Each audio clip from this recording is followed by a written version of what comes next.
Have you ever wondered the difference between a genuine parking ticket and a ticket from one of those private companies and whether you should pay it? Maybe you overstayed at the local supermarket or you parked on what looked like a safe back street.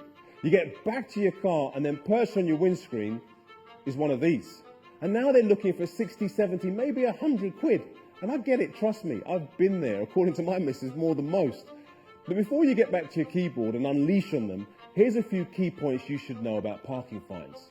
Firstly, technically, they're not even fines, they're invoices for a breach of contract, and they call them parking charge notices, or PCNs.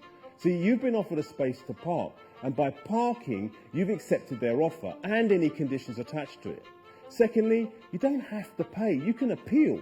But before you do anything, have a strategy. Check the ticket first. If it's from one of those private parking operators, check if they're a member of the British Parking Association or the Independent Parking Committee. And I mean check online, not just because they've printed a logo on the ticket.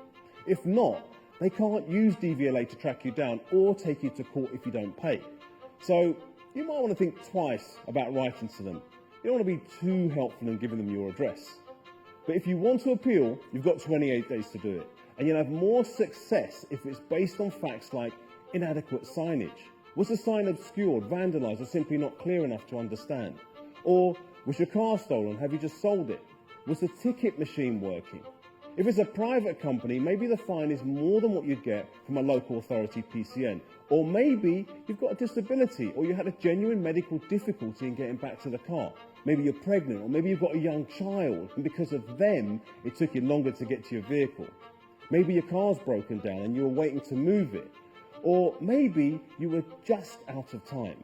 With PCNs, by law, there's a 10-minute grace period. But with private companies, it can vary from 5 to 10 minutes. And it can be tricky because some companies time it from the minute you park, while others from the moment you enter the car park, using their CCTV as evidence, particularly where it's private land. An appeal is free. So if you've got a legitimate reason and you have proof by way of photos, police reports and witness statements, go for it.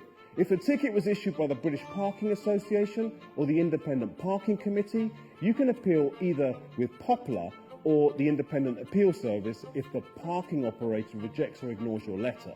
But if you're like me and you got the ticket but you know you're at fault, you're best to just suck it up and pay. If you don't, they can take you to court and then you'll pay someone like me to defend you. See, recently the courts made a woman pay almost £25,000 because she ignored around 200 parking tickets for parking on a residence spot, even though it was in front of her parents' garage. See, unpaid PCNs can have brutal consequences. So the moral of this story, don't be a frog when parking. You'll only get towed.